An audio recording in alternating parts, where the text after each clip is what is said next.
Alright, so in this video, I'm going to give you guys my first impressions on living in Guayaquil, Ecuador.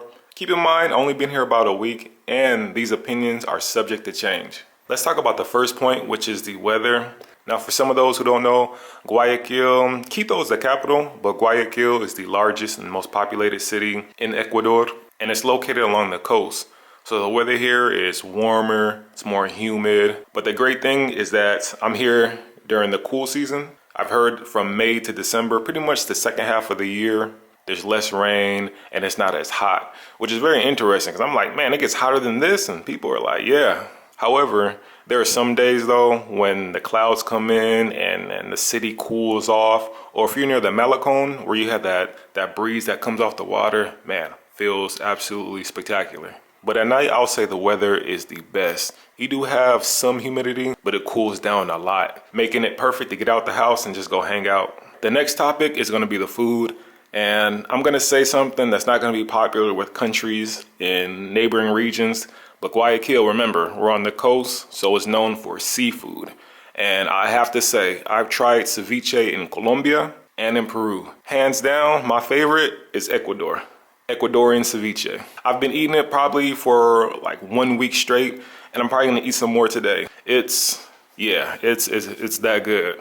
And at first, when I saw the pictures, it seemed weird because it's in like a soup form. But man, you throw some rice on the side, you take those fried plantains and crunch it up in the soup, and you eat it. Whew, yeah. So when it comes to seafood, I also tried another dish that was like some coconut shrimp. Man, just the seafood here is amazing. Next up is the cost of living here in Ecuador, specifically Guayaquil. Now, before coming to the country, I've heard a lot about Ecuador being one of the best bang for your buck countries when it comes to affordability. There are a ton of retirees and a ton of foreigners who come here to live. And that's true, it's very affordable here, especially depending on your point of view. Meaning, if you're coming directly from the US or Canada straight to this country, you're gonna see a big difference in pricing.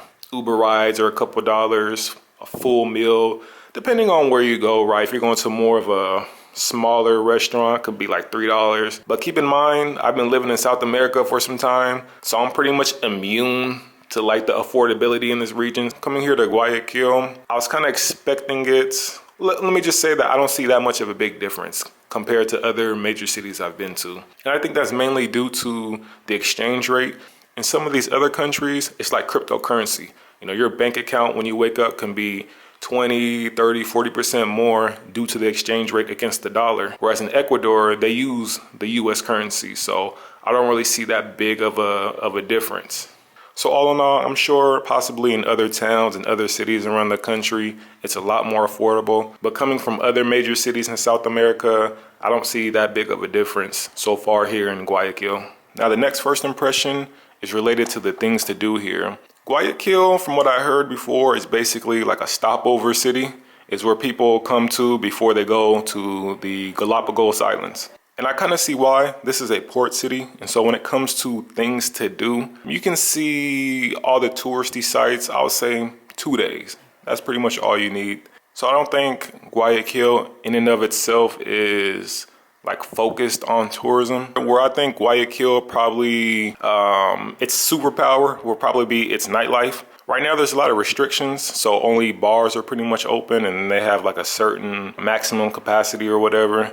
And I can see definitely the potential, or what it probably was like before all the restrictions and the lockdowns and things of that nature. So, and last but not least, I'm gonna finish off talking about the women. Now, this is very interesting because when you think of South America, what comes to mind, at least, I don't know about you guys, but for me, usually all I hear about in South America is Colombia, Brazil, and then Venezuelan women. But Ecuador, at least now, let me go ahead and say, I can't speak for the whole country. So as far as just Guayaquil, yeah, I'm liking what I'm seeing.